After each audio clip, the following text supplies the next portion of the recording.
सबसे पहले इमरान खान साहब की बहनों ने एक बात की, उन्होंने कहा जी हम गारंटी दे देते हैं, हम एक ऑफ़र दे देते हैं कि मैं आसिम मुनीर का नाम नहीं लूँगी, इमरान खान को इलाज करवाने दें अल-शिफा अस्पताल से। अच्छा, ये एक ऑफ़र नहीं है, ये एक तरह से वो एक्सपोज भी कर रही हैं कि एक्चुअली आसिम मुनीर को प्रॉब्लम है इमरान खान साहब के इलाज से। यानी एक तरह का ये तंज़ है, एक तरह का वो सिस्टम को बेनकाब कर रही है। इन बहन भाइयों ने पाकिस्तान के निज़ाम को जितना नंगा किया ना, उतना आज तक कोई नहीं कर सका। या सोशल मीडिया का दौर है, वरना फातिमा जिन्ना के पास अगर सोशल मीडिया होता तो वो उस वक्त के जर्नैलों के कपड़े उतार देती और बता देती कि इनकी असल औकात क्या है। अब ये बहनें और ये भाई ये बता रहे कि जनाब असल मामला ये नहीं है कि इमरान खान का कानूनी मसला है, आसिम मुनीर का मामला है, ज़ाती मामला बनाया हुआ है और एक खौफ है आसिम मुनीर को। तो उन्होंने कहा जी कि मैं आसिम मुनीर का नाम नहीं लेती, मैं ये ऑफ़र दे देती हूँ। अच्छा, हमारे कुछ छोटे दिमागों वाले लोग हैं, वो समझे कोई सीरियस बात हो रही है। भैया आसिम मुनीर को एक्सपोज किया जा रहा है। अब ये जुल्म के खिलाफ तो बोलते नहीं है, ये कभी नहीं कहते कि आसिम मुनीर साहब जुल्म बंद कर दें, ये कभी नहीं कहते कि पाकिस्तान की मिलिट्री एस्टेब्लिशमेंट जो गंद लगातार पिछले 70 साल से मार रही है वो उसको अब बंद कर दे, क्योंकि अवाम उनसे मुतनफ़र हो चुकी है और बहुत हद तक अब लोग खड़े हो गए। माजी में लोग ऐसे खड़े नहीं हुए जैसे लोग अब खड़े हो गए, और एक मकबूल तरीन लीडर जेल में है। ये जनाब अब बहाने बनाते हैं कि मजलूम के अंदर कीड़े निकालते हैं कि मजलूम ने ये क्यों किया, मजलूम ने वो क्यों कहा। कभी ये कहते हैं कि इमरान खान को फ़ौरन डील ले लेनी चाहिए, इमरान खान को सर नीचे झुकाकर माफिया मांगनी चाहिए, कभी ये लोग ये कहते हैं। और जैसे ही कोई नरम बात आती है साथ ही कहते हैं देखा लेट गया। ये किसी हाल में खुश नहीं होंगे, ये हर लिहाज में एक बुग़्ज़ के अंदर मुब्तला है। जैसे कि अभी मैं वो तलत हुसैन की एक वीडियो देख रहा था, उसने पंजाबी के अंदर एक बातचीत करते हुए एक वीडियो भी एक पब्लिक की है। तो तलत हुसैन ने वीडियो पब्लिक की कि जनाब पार्लियामेंट हाउस के अंदर बैठे हुए जो धरना देने वाले पाकिस्तान तहरीक इंसाफ के या अपोजिशन के लोग हैं वो वहाँ पे खा पी रहे हैं। अच्छा, एक तो ये कि मैं बिल्कुल मुतमईन नहीं हूँ, यानी ज़ाती तौर पे मुझे लगा कि ये क्या किया इन्होंने। पार्लियामेंट हाउस के अंदर धरना कौन सा धरना होता है, मैंने इस पर काफ़ी तनकीद भी की, लेकिन अब जायज़ तनकीद कर सकते हैं। दूसरी बात यह है कि वो लोग बेचारे भूखे भी रहे। ऐसा हुआ कि जब वो कैंटीन में बंद करके चले गए तो इनके पास खाने पीने के लिए कुछ नहीं था और खाना अंदर लाने नहीं दे रहे थे, वो वक्त भी इन लोगों ने देखा वहाँ पे। ये जो पहला दिन था ना, जुम्मे वाला दिन, ये CCTV फुटेज है, इसके ऊपर ये बना हुआ है, ये टाइम भी इसके ऊपर आ जाता है। तो पहला दिन जुम्मे वाला दिन जब सहाफ़ी भी वहीं पे घूम रहे थे, ये उस दिन तो कैंटीन भी खुली थी, खाना पीना मिल भी रहा था। उसके बाद जो है वो सख्ती शुरू हो गई थी और वो सख्ती होती हुई सबने देख भी ली थी। लेकिन देखिए ना, बुग़्ज़ का कोई इलाज नहीं है। तलत हुसैन ने निकाल के गई, देखिए ये तो अंदर मौजे कर रहे थे, ये किस तरह का धरना था। तो ये लोग बेचारे लाइलाज हैं, इनकी तकलीफ जो है उसका अजाला नहीं हो सकता। देखिए नवाज शरीफ को ये लोग घसीट के मिलिट्री एस्टेब्लिशमेंट के जूते पॉलिश करके इक़्तिदार में तो ले आए, लेकिन वो आवाम में उसकी एक्सेप्टेंस नहीं है और ये बात इन्हें लगातार तकलीफ दे रही है। इनको खुद भी लोग अब सीरियस नहीं लेते और ये कभी बच्चों के पीछे पड़ जाते हैं, कभी किसी और चीज़ के पीछे पड़ जाते हैं, कत्ल व गारतगिरी को जायज़ करार देते हैं। ये नहीं बोलेंगे कि पंजाब के अंदर 900 कत्ल हो गए पिछले 8 महीने में, इसके ऊपर बात नहीं करेंगे। ये लग्जरी तैयारा इन्होंने ले लिया एक, उस पर बात नहीं करेंगे। अच्छा, एक के बाद एक ये बहाने बनाते हैं। मुझे हैरत होती है कि इतने झूठे हैं ये कि रमज़ानुल मुबारक में भी झूठ बोलते हैं। यानी गल्फ स्ट्रीम का लग्जरी तरीन जहाज़ इन्होंने लिया है। तो जहाज़ के बारे में बताता हूँ, ये अगर 1 घंटा ये फ्लाई करता है ना तो ये 18-19 लाख रुपया लगता है इसके 1 घंटे के ऑपरेशन पे। इसकी कॉस्ट है फ्लाइंग की। फिर हर साल इसके ऊपर जो है इसकी मेंटेनेंस के ऊपर शुरू में ज़रा कम लगते हैं, बाद में बढ़ते जाते हैं। तो 1.5 से 3 मिलियन डॉलर्स तक जो है वो इसकी सालाना मेंटेनेंस है। ये इतना महंगा तैयारा हमने ले लिया, जितने की हमने पूरी एयरलाइन बेची है ना PIA, उससे कम पैसों में हमने ये तैयारा ले लिया। ये है नाज़रीन टोटल औकात पाकिस्तान के हुक्मरानों की कि अपने झूले लेने के लिए, अपने एंजॉय करने के लिए दुनिया का लग्जरी तीन तैयारा लिया। बहुत सारे मुल्कों में जो हमसे ज़्यादा अमीर हैं, हमसे ज़्यादा बेहतर हैं, उनके हुक्मरानों के पास भी इतना लग्जरी और इतना शानदार तैयारा नहीं है जितना शानदार अब हमारी वज़ीर आला पंजाब के पास है। ये तैयारा उड़ता उड़ता भी रहा है, इसकी भी रिकॉर्ड भी आ गया, कभी सियालकोट गया, कभी मियांवाली गया, कभी अननोन जगहों पे गया कि पता ही नहीं कहाँ गया, कहाँ से वापस आया। लाहौर में भी उड़ता रहा, झूला शूला लाहौर में भी लिया इसने, लगभग 52 मिनट का, 55 मिनट का। तो ये जो तैयारा है इसका इस्तेमाल भी हो रहा है। अच्छा, ये झूठ कितना बोलते हैं, कभी कहते हैं जनाब ये तो हम एयर पंजाब के लिए लेकर आए। एयर पंजाब जिसका कोई वजूद ही नहीं है, उसका तैयारा पहले एयरलाइन बनती है, उसके बाद तैयारे आते हैं। एयरलाइन बनती है, भर्तियाँ होती हैं, दफ्तर बनते हैं, एंड में तैयारे आते हैं। ये जनाब तैयारा पहले पहुँच गया। कैसा लोगों को बेवकूफ़ समझते हैं ये। फिर वहाँ पे टाउट मजीद उठते हैं, दरबारी उठते हैं, वो कहते हैं जी ये तो मरीज़ों को मुंतकिल करने के लिए लेकर आए कि इसके अंदर मरीज़ों को मुंतकिल करेंगे। यार वैसे हद है बेशर्मी, मरीज़ों को मुंतकिल पूरी दुनिया में, अमेरिका समेत दुनिया का कोई ऐसा मुल्क नहीं है जहाँ पे मरीज़ों को मुंतकिल करने के लिए इतना लग्जरी तैयारा रखा गया हो, ऐसी ऐशो इशरत।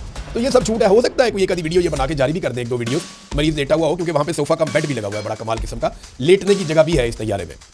तो 19 बंदों के तैयारे में हो सकता है इक्का दुक्का दफ़ा तनकीद से बचने के लिए या 2 नंबरी करने के लिए हरकत ये करें। बहरहाल आसिम मुनीर के ऊपर ये एक तरह का दबाव है कि ठीक है यार, आपका नाम नहीं लेते, आप इमरान खान का इलाज तो करवाएं। अब इमरान खान की बहनें कहती हैं कि अगर इमरान खान को जमानत मिल जाती है तो हम उनको सीधा अस्पताल लेकर जाएंगे, अल-शिफा अस्पताल लेकर जाएंगे अगर जमानत मंजूर हो जाती है। और ये डोगर साहब तो केस ही नहीं लगा रहे इमरान खान साहब का। और अलीमा खानम ने कहा कि बानी PTI इमरान खान साहब की रिहाई तभी मुमकिन है जब जस्टिस सरफराज डोगर केस की समाअत करेंगे। जब जमानतें मिलेंगी तो इसी वक्त इमरान खान साहब को जेल से सीधा अल-शिफा अस्पताल लेकर जाएंगे, ये जनाब उन्होंने कहा।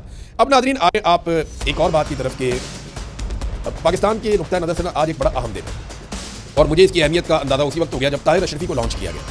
मौलवी ताहिर अशरफी एक दरबारी मौलवी है, सरकारी मौलवी है। इन्हें हमेशा उस मौका पर लॉन्च किया जाता है जब पाकिस्तान की मिलिट्री एस्टेब्लिशमेंट ने कोई गेम डालनी होती है। जब भी आसिम मुनीर साहब ने कोई नया कट्टा खोलना होता है तो पहले ये मौलवी लॉन्च किया जाता है और ये आकर बताता है और ये उसकी इस्लामी अफादियत बयान करता है। यानी बहुत ही बेशर्मी की हद तक ये जाते हैं ताहिर अशरफी साहब ना। तो ताहिर अशरफी साहब जनाब अब लॉन्च हो गए और मसला ये है कि आज का दिन है 19 तारीख, अमेरिका में जो है वो सुबह हो जाएगी।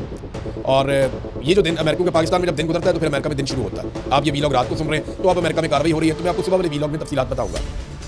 तो हुआ ये है कि वहाँ पे डोनाल्ड ट्रंप ने बुला लिया है उन ममालिक को जिनके साथ बैठकर वो बोर्ड ऑफ पीस या बोर्ड ऑफ नेतन्याहू जो है वो उसके ऊपर अब अमल दरामद करेंगे और उसकी सबसे तौसीक लेंगे। अब यहाँ पे अनाउंस किया जाएगा फौजें कौन कौन सी आ रही हैं। पाकिस्तानी जो गवर्नमेंट है वो कोई ऐसा हल निकालना चाहती है या पाकिस्तानियों को कम से कम ऐसा यकीन दिलाना चाहती है कि हमारी फौज गजा में जा तो जरूर रही है, लेकिन ये कौम को बावर करवाना चाहते हैं कि ये फौज गजा में लड़ने के लिए नहीं जा रही, ये कोई सिक्योरिटी की ड्यूटी करने के लिए जा रही है। किसी इमारत की सिक्योरिटी कर ली, किसी बंदे की सिक्योरिटी कर ली, किसी और फर्द की सिक्योरिटी कर ली, किसी प्रोजेक्ट की सिक्योरिटी कर ली, कोई बफर जोन बनाएगा इसराइल अपने और फलस्तीनियों के बीच में, उस बफर जोन के अंदर ड्यूटी कर ली। तो इस किस्म की ड्यूटियाँ, ये कोई ऑपरेशनल ड्यूटी ये वहाँ पे करना नहीं चाह रही है, कौम को ये बताएंगे। लेकिन देखिए ये बात मानेगा कोई नहीं, क्योंकि ये गजा स्टेबलाइजेशन फोर्स है, इसके अंदर जितने ममालिक होंगे ना, ये फोर्स जो भी काम करेगी उसका बर्डन उन तमाम ममालिक पर आएगा और यही अमेरिका का फॉर्मूला है। डोनाल्ड ट्रंप ने बड़ा स्मार्ट मूव किया, वो सारा बर्डन जो अकेले नेतन्याहू के ऊपर आता था वो बर्डन डोनाल्ड ट्रंप ने शिफ्ट कर दिया बहुत सारे मुसलमान मुल्कों पर जो बोर्ड ऑफ पीस का हिस्सा है। और अब जो फौजें आएंगी लड़ाई का बर्डन उन सबके ऊपर शिफ्ट हो जाएगा। देखिए ना, चेन ऑफ कमांड तो एक ही है। पाकिस्तान की फौज कोई भी कार्रवाई करती है, यानी एयरफोर्स से तैयारी गिराए तो आसिम मुनीर ने भी उसका क्रेडिट लिया, पूरे पाकिस्तान ने उसका क्रेडिट लिया, पूरी फौज ने लिया। तो इसी तरह अगर किसी जगह पे एक फौजी अच्छा काम करता है या बुरा काम करता है उसका इंपैक्ट पूरी फौज के ऊपर आता है। तो ये जो फौज वहां पे जा रही है मुख्तलिफ ममालिक की, ये जो भी करेगी इसका इंपैक्ट सारे ममालिक के ऊपर आएगा। अब देखिए ना, ये डोनाल्ड ट्रंप साफ कह रहे हैं कि सवाल ही पैदा नहीं होता कि हमास वहां पे रह पाए। हम हमास को जड़ से उखाड़ फेंकेंगे, हमास को गैर मुसल्लह करेंगे, उन्हें हम वार्निंग दे रहे हैं। और ये काम अगर हमास खुद नहीं करेगी तो वो मुसलमान ममालिक जो अपनी फौज दे रहे हैं उनके फौजी यहाँ पे आकर ये काम करेंगे। अब सुरंगें साफ करनी है, हमास को गैर मुसल्लह करना है, फलस्तीनियों के पास अपने बचाव के लिए कोई हथियार ना बचे और दूसरा कोई भी फलस्तीनी इसराइलियों के मफाद के खिलाफ कोई काम ना कर सके। देखिए ना, नेतन्याहू की अप्रूवल के बगैर तो पाकिस्तान की फौज गजा में नहीं जा सकती। और ये पहला तारीखी मौका है जब पाकिस्तान का वज़ीर आज़म नेतन्याहू के साथ एक स्टेज शेयर करने जा रहा है, यानी मिलकर बैठ रहे हैं पाकिस्तान और इसराइल। ये आज पहला मौका है और ये तुर्रा इम्तियाज़ शहबाज शरीफ साहब को है, फील्ड मार्शल आसिम मुनीर साहब को है कि उन्होंने ये दिन दिखाया इस कौम को कि इस वक्त की जो मौजूदा तारीख है इसका सबसे बड़ा जंगी मुजरिम, जिसे बहुत सारे यूरोपीय ममालिक अपने मुल्क में दाखिल नहीं होने देते, एक ऐसा शख्स जिसके ऊपर आलमी सतह पर केसेस चल रहे हैं और सबसे बड़ा जंगी जराइम का मुर्तकिब करार दिया जाता है नेतन्याहू, उसके साथ शहबाज शरीफ जाकर बैठ रहे हैं। बहुत बड़ा हौसला चाहिए, बहुत बड़ा दिल चाहिए। तो शहबाज शरीफ साहब ने ये काम किया है, पाकिस्तान की तारीख में कोई और लीडर ये काम नहीं कर पाया। देखिए ना, ये चीज़ें बताती हैं कि अगर पाकिस्तान का फौजी जर्नल या मिलिट्री एस्टेब्लिशमेंट वो एक तरफ खड़ी हो जाए तो चीज़ें कितनी आसान हो जाती है। इमरान खान अगर एक गाड़ी भी खरीद लेता ना फर्ज करीन हालात में, तो पाकिस्तान के मीडिया ने पिट से आपा कर देना था, तत्ते तवे पे बैठ जाना था, इन्होंने रो रो के ज़मीन आसमान के कलाबे मिला देने थे। लेकिन मरियम नवाज 11 अरब रुपए का तैयारा भी ले ले, पीआईए की टोटल वैल्यू जितने में पीआईए बेची है उससे महंगा तैयारा ले ले अगर मरियम नवाज, तो पाकिस्तान का मीडिया उस पर बात नहीं करता। सरकारी मुलाजमीन 10 दिन से बैठे हुए पंजाब की सड़कों पे, उन्होंने तराबी भी वही पढ़ी है, सैरी भी वही की है और अफ्तारी भी, लेकिन किसी को परवाही नहीं है। पाकिस्तान का मीडिया नहीं दिखा रहा, वो बेचारे अपने मुतालबात लेकर आएंगे, जनाब हमारी बात तो सुन लें आप। तो ये जब आपके साथ मिलिट्री एस्टेब्लिशमेंट होती है ना, तो फिर पाकिस्तान जैसे मुल्क में आप जो मर्जी करते हैं। अभी पाकिस्तान में कोई हार जाए कोई जीत जाए, हॉकी की बुरी हालत हो जाए हॉकी की अच्छी हालत हो जाए, किसी को नौकरी मिले कोई इस्तीफा दे, मौलवी चांद देखने छत पे चढ़े चांद नजर आए या चांद नजर ना आए, हर जगह पे फील्ड मार्शल का शुक्रिया अदा किया जाता है। आप अंदाजा करें ना, पाकिस्तान का प्राइम मिनिस्टर यूनाइटेड नेशंस में खड़ा होकर फील्ड मार्शल का नाम लेकर शुक्रिया अदा करता है। इसका मतलब क्या है कि पाकिस्तान को इस वक्त field marshal Asim Munir control कर रहे हैं। और इमरान खान की बहन ने एक्सपोज करते हुए उन्हें यह कहा कि जनाब ठीक है, आपका नाम नहीं लेते, आप मेरे भाई का इलाज करवाने दें। ये बड़ी शर्मिंदगी वाली बात है जिसको वो टाउट्स उठा रहे हैं और उठाकर ये कह रहे हैं कि जनाब ये हो गया, हार गए, डर गए, इनका नजरिया बिक गया। ऐसे नहीं होता। ये रजीम इतना पागल हो चुका है कि ये पागलों को इकट्ठा कर रहा है। आज़ाद कश्मीर में कैप्टन रिटायर्ड लियाकत, जिसने एक इंटरव्यू देते हुए कहा कि उसकी ख्वाहिश है कि 1000 बंदा कत्ल कर दिया जाए तो मुल्क ठीक हो जाएगा। ये पुलिस के अंदर है और पुलिस ने 900 बंदा मार भी दिया है ये 8 महीनों में।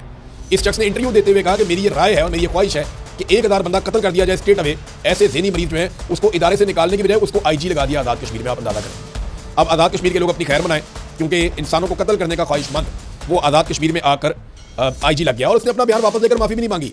अंदाजा करें आप, ये है जनाब इनकी सूरत हाल। अब नाज़रीन एक और हमारे पास खबर है, वो ये कि ईमान मज़ारी और हादी अली चट्टा साहब का जो केस है वो जज आसिफ साहब की अदालत में लगा। आसिफ साहब वही जज हैं जिनके बेटे ने 2 खवातीन को कुचल कर कत्ल कर दिया सड़क के ऊपर, नॉन कस्टम गाड़ी चलाते हुए, और ओवर स्पीड था, उसके बाद लाइसेंस भी नहीं था। लेकिन उनके बेटे को 2 कत्लों के बाद फौरी तौर पर यानी उनको रिलीफ मिल गया, उन्हें फौरी तौर पर बाइज्जत बरी कर दिया गया, वो अपने घर चले गए। ये चंद दिनों के अंदर, 2-4 दिन के अंदर गेम हो गई। तो जज साहब की मौज लगी, जज साहब का बेटा कत्ल भी करे तो कोई मसला नहीं है। उसी जज के पास एक हामला खातून और उसके शौहर, जिनके पाकिस्तानियों पे बहुत एहसानात है, उन्होंने ह्यूमन राइट्स के लिए हमेशा आवाज़ उठाई है, उनका केस आया हुआ है। अब देखते हैं कि ये जज जिसने अपने बेटे को तो 2-4 दिन में इंसाफ दिलवा दिया और जो मर गई औरतें वो तो मर गई, उनका तो इसने सोचा भी नहीं, अब जो कत्लों के ऊपर अपने बेटे को घर ले जा सकता है, वो ट्वीट के ऊपर ईमान मजारी को कितना अर्सा अंदर रखेगा। अब ये इम्तिहान है, उसने नोटिस तो जारी कर दिया, लेकिन टाइम नहीं बताया कि अगले हफ्ते होगा या कब होगा। होना तो ये चाहिए था कि वो कहता कल आ जाए और कल जमानत देता। जैसे अपने बेटे को निकालने की जल्दी थी, जिसने 2 कत्ल कर दिए थे, उतनी जल्दी यहां पे भी दिखाए ना कि जहां पे एक सिर्फ ट्वीट की बुनियाद के ऊपर 17 साल कैद की सजा सुना दी गई। ये बहुत तकलीफ दे बात है। तो नाज़रीन, एक चीज़ मैं एंड में आपके सामने और रखना चाहता हूँ, ये गंडापुर साहब जो है वो सारों के ऊपर ही हमलावर, कभी इसके ऊपर हमला, कभी इसके ऊपर हमला, कभी इसको ये कह दिया, उसको वो कह दिया। ये मेरे बारे में भी बातें करना शुरू हो गया कि ये करो वो करो, मैं इलेक्शन लड़ाता हूँ, पता नहीं क्या कुछ कह रहा था। तो मैं गंडापुर को एक बात कहना चाहता हूँ कि ये वाला कैमरा और ये वाला कलम, ये है मेरा हथियार। मैं इसके साथ लड़ता हूँ और इसी से लड़ता आया हूँ। मैंने कंप्रोमाइज़ नहीं किया एक दिन भी। गंडापुर उतनी मार तुम सोच भी नहीं सकते जितनी मैंने खाई है। गंडापुर साहब, मैं अगर आपकी तरह होता ना तो आज इस्लामाबाद में या लाहौर में बैठा होता, मेरी फैमिली दरबदर ना हो रही होती, मैं धक्के ना खा रहा होता, मैं इन हालात के अंदर कभी ना होता जिस तकलीफ से मैं और मेरा खानदान पूरा गुजर रहा है। तो आपकी तरह हम भी मौजे कर रहे होते, कबूतर उड़ा रहे होते, घोड़े भगा रहे होते, वहाँ पे पाकिस्तान के अंदर मेले ठेले एंजॉय कर रहे होते। प्रोटोकॉल तो तुम एंजॉय कर रहे थे, वज़ीर आला तो इमरान खान ने तुम्हें बनाया था, सारा कंट्रोल तो तुम्हें दिया था। तो कंप्रोमाइज़ होने की बजाय खड़े हो जाते ना अपने पैरों पे।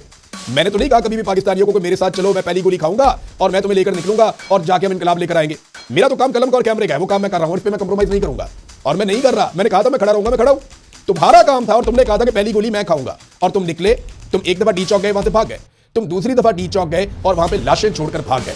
तो तुम्हारा भागने का ट्रैक रिकॉर्ड है। तुम डरे हुए, तुम बुज़दिल आदमी हो। तुम बुज़दिल आदमी हो, सिर्फ बड़के मार सकते हो। ये बुच्छा से बाहर रख के बड़का मारना बड़ा सौखा है। इस तरह के अपने बहुत नबेड़े रंगबाजी लाहौर की गलियों में जगह जगह बैठे हुए होते हैं। तो ये रंगबाजी भाई किसी और को करके दिखाई। मैं तुम्हारी बातों में नहीं आऊंगा, मैं अपना काम करूंगा। मेरा काम कलम से और कैमरे से है। मेरी आवाज़ मेरा हथियार है जिसके जरिए मैं लड़ूंगा। तुमने वादे किए थे और दावे किए थे कि मैं ये कर दूंगा, मैं वो कर दूंगा, इस तारीख तक बाहर ना लाया तो ये कर दूंगा, उस तारीख तक बाहर ना लाया तो मैं वो कर दूंगा, मैं आपको डेडलाइन दे रहा हूं, मैं आपको टाइम दे रहा हूं, अपना इदारा ठीक करो, सारा कुछ करके बाद में जूतियों में बैठ गए। तो भाई जूतियों में बैठ गए हो तो स्मेल तो आएगी ना। तो अब नाक पे हाथ रख और स्मेल को बर्दाश्त करना स्मेल को। मैं तो अपना काम उसी तरह कर रहा हूं, किसी एक जगह पे भी कभी कंप्रोमाइज नहीं किया। हाँ, तुम्हें पहचान लिया और इमरान खान ने वाहिद कमाल आदमी है। इमरान खान मानिए, इमरान खान ने जिसको भी निकाला है ना, उस वक्त चाहे आपको लग रहा हो कि इमरान खान ने शायद गलत फैसला किया, लेकिन तारीख ने साबित किया और यहाँ तो बहुत जल्दी जल्दी साबित हो रहा है कि इमरान खान का फैसला दुरुस्त था। अब गंडापुर रोजाना साबित कर रहे हैं कि उनको हटाने का फैसला इमरान खान का बिल्कुल ठीक था। अब तक के लिए इतने, अपना ख्याल रखिएगा, अपने चैनल का भी अल्लाह हाफ़िज़।